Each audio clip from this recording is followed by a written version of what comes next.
Well, baseball season is back, folks, and since I have the worst DP around who doesn't know how to frame a shot properly, I have to film this episode all over again.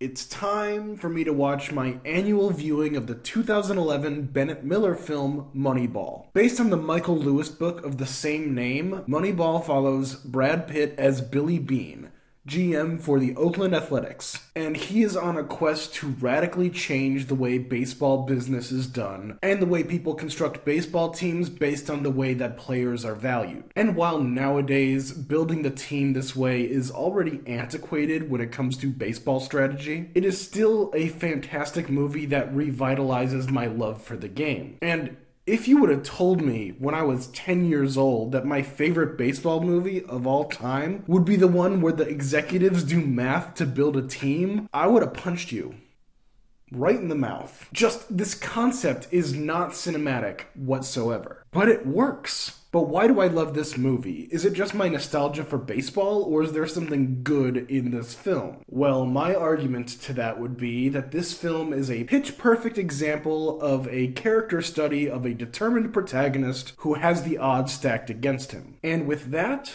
make sure to like, share, and subscribe. Watch some of the other videos on my channel. There's quite a few. They're good. They're good. So in order to understand the story that is being told in Moneyball, there has to be a base level of understanding of the business of baseball and the MLB in general, and how it is different than other major sports leagues in America. The NFL, NBA, and NHL all have what is called a salary cap. It is an amount of money that every team is allowed to pay their players. And specifically, no team is allowed to exceed this number. But baseball doesn't do that.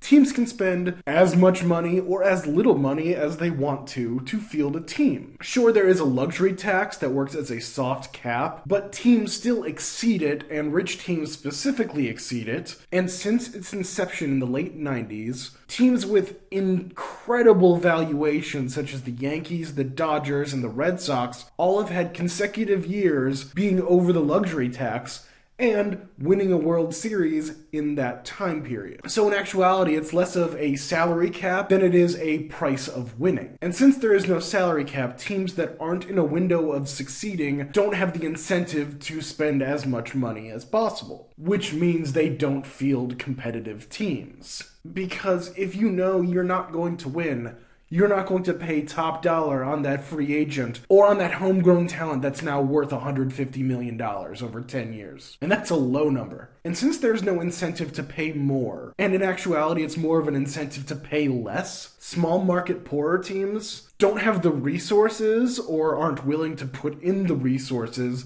to field the types of teams to compete against big market, highly paid teams. To give you an example from this year, 2020, Max Scherzer, starting pitcher for the Mets, is being paid more than the entire payrolls of the Baltimore Orioles and the Pittsburgh Pirates. And the lowest payroll of MLB, the Orioles, is $37 million.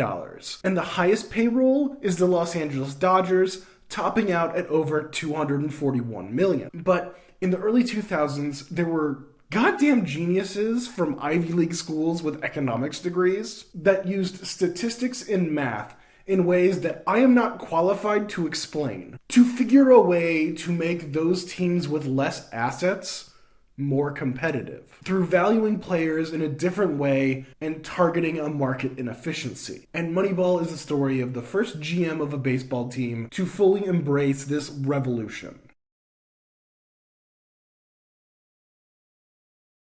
As someone who appreciates a well-written story, I can tell you that Moneyball is working with a solid script. Written by Steven Zaillian of Schindler's List, The Irishman, and The Night of fame, and Aaron Sorkin, writer of Charlie Wilson's War, The Social Network, and The West Wing. This film was crafted by two masters of screenwriting. But to understand why the script works, let's get to the outline. The hook is the Oakland A's losing their playoff game to the Yankees, and Beane realizing that he has to reconstruct his team as three of his stars have decided to go elsewhere to get paid more money than he can afford. The inciting incident is Beane hiring Peter Brand, played by Jonah Hill. The break into Act 2 is Bean and Brand have their team of misfit toys together, and spring training begins. The midpoint is after the manager, Art Howe, played by Philip Seymour Hoffman, is not playing the team the way Bean has constructed it. Bean takes a more active role in the day-to-day operations of the team and begins to trade some players away to force Howe's hand. The break in Act 3 is Bean's vindication, as the team breaks a 20-game win streak and makes their way into the playoffs. The climax is the Oakland A's losing their playoff series and everyone calling what Bean did a fluke. And the resolution is Bean taking a meeting with the owner of the Boston Red Sox, who says that Bean fundamentally changed the way that baseball teams should be constructed, and offers him a job. He turns it down and stays with the A's. It's not only a well-written script, but the outline can be broken down the way I did through Bean's actions. Every film's outline should be able to be broken down this way, through the point of view of the protagonist and through their decisions. And if the script can't be broken down this way, the protagonist isn't active enough. And this importance is enhanced in character study films, where you can't get away with the big pew-pews from the big blockbuster bonanzas. The baseball team stuff is nice, but it is when Billy Bean is backed into a corner and the deck is stacked against him, where the film finds tension and excitement. In a movie about baseball, Moneyball completely ignores the intrinsically cinematic idea of the duel between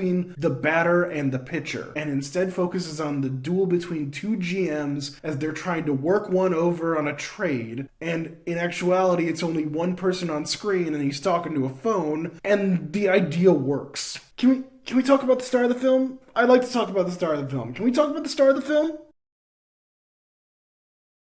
Brad Pitt. He has been a suave thief, a hitman in a marriage that is falling apart, and a guy who likes killing Nazis.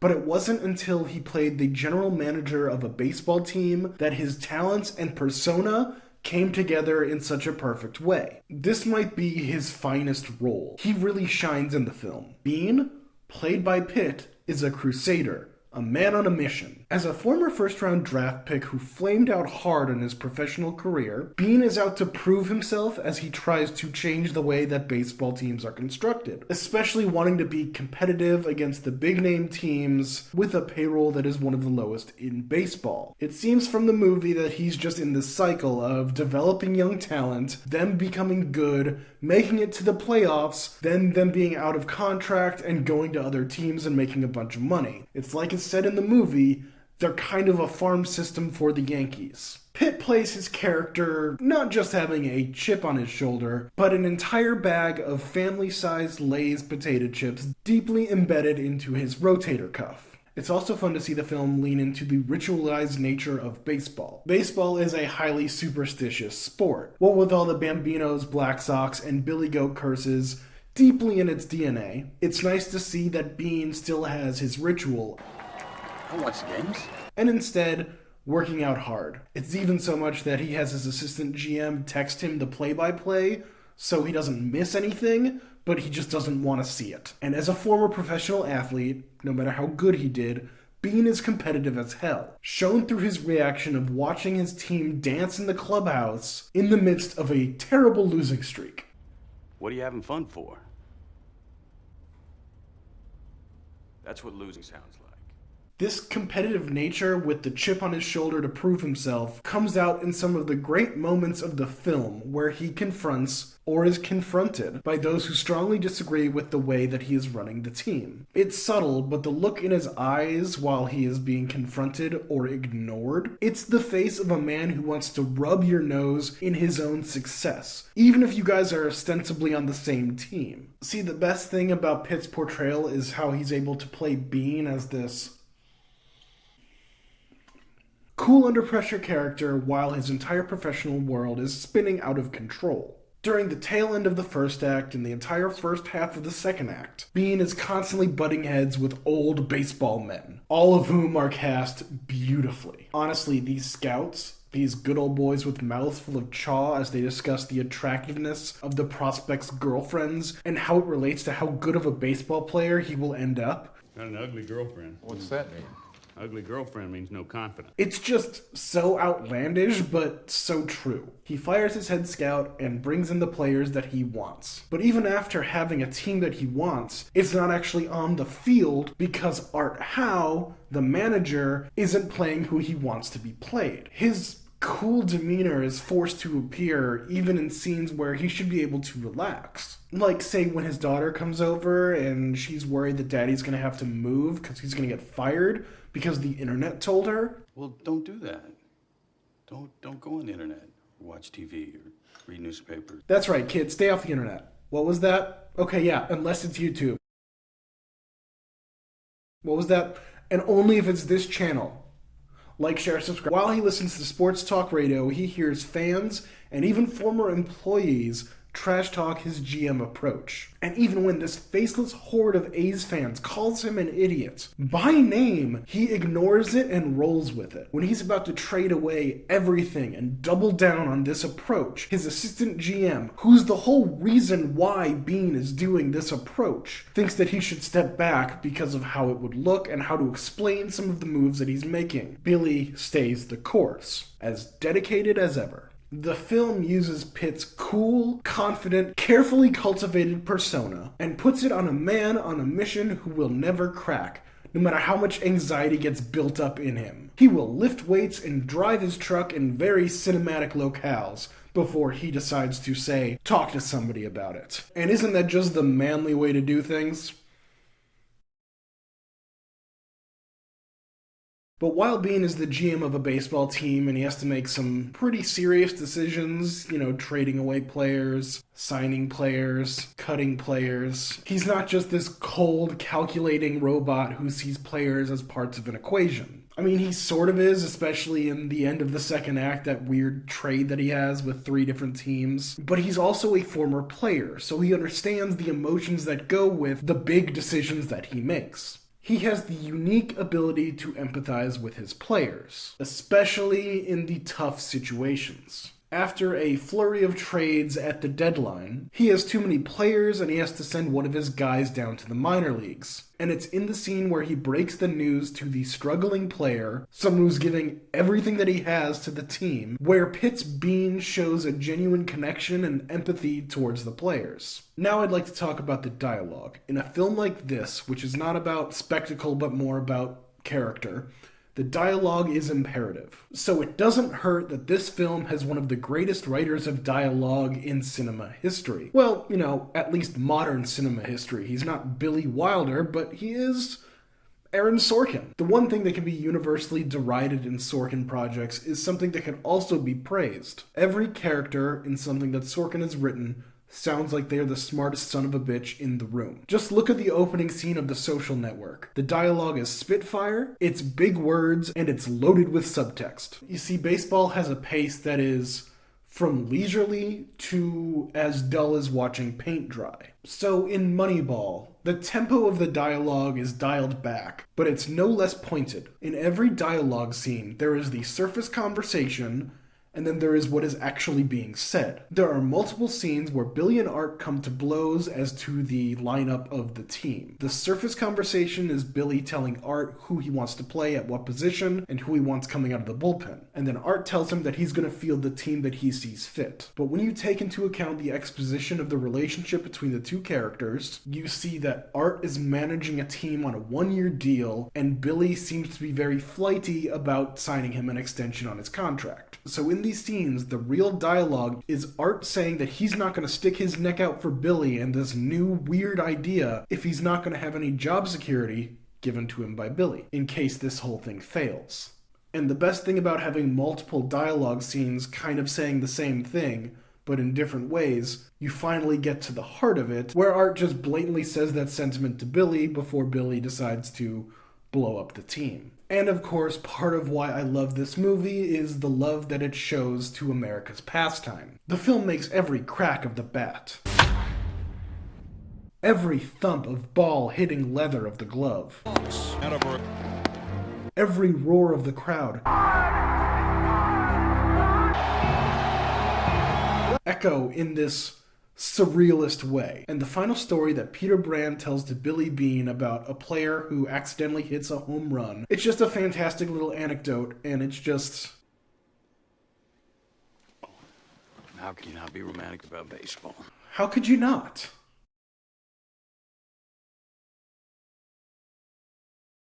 So yes, Moneyball is a fantastic screenplay with a great lead performance and fully encapsulates baseball. But I'd like to highlight some of the moments in the film that make me appreciate it that much more. This actress playing a reporter who makes the most of her almost 30 seconds of screen time. Excuse me, could you please get out of my shot? Sorry, go ahead. I asked you if you were 100%. Spike Jonze playing Billy Beane's ex-wife's new husband, who is just the complete antithesis of Billy Beane. I read you lost Giovanni and Damon. Jonah Hill's whole performance, how he's this socially awkward genius who just blurts out hard truths even when it's inappropriate. No, I don't know. I'm not gonna do this. I think this is stupid. I'm not gonna... Chris Pratt's greatest line in his entire career. What's your biggest fear? A baseball being hit in my general direction? No, seriously, that is. Brad Pitt's greatest line in his entire career. Tell him, Wash. It's incredibly hard. Hey, anything worth doing is. Philip Seymour Hoffman giving a performance of a curmudgeon that only he could ever play. And of course, this guy, jumping like a jamoke. That's Moneyball. It's a great movie, and I love revisiting at the beginning of every baseball season. It gives me hope that my team is run by a cutthroat competitor like Billy Beane, despite witnessing what happened last year at the trade deadline of my beloved Cubs. I mean, Anthony Rizzo on the Yankees? I get it, you know, he's a pizza pie, he's a gabagool, it makes sense, marinade. But like Chris Bryant on the Rockies? He looks terrible in purple. I miss his beautiful blue eyes so much. And Kyle Schwarber, my boy Kyle Schwarber. I know he was gone last year, but Bam Bam can hit. And he's on Philly now. I hope they appreciate him. And Javi, Detroit. Why, Javi? Why? Why are you on Detroit? It's just like, these guys did something that multiple generations of Cubs teams were not able to do. 1908. It was 1908 and then 2016. It was 108 years between Cubs World Series. Women didn't have the right to vote the last time the Cubs won the World Series. The Ottoman Empire was a thing the last time the Cubs won the World Series. My family was not in America the last time the Cubs won the World Series. Do you understand? We won the World Series. And then 5 years later, they just blew it up. They blew it up. Damn you! Damn you all to hell! But yeah, that's Moneyball. Check it out. It comes and goes on Netflix. It's on now, but it might not be on in a couple days from now. I hope you enjoyed this. Be sure to like, share, and subscribe. And above all else, go Cubs. Seiya Suzuki, I love you.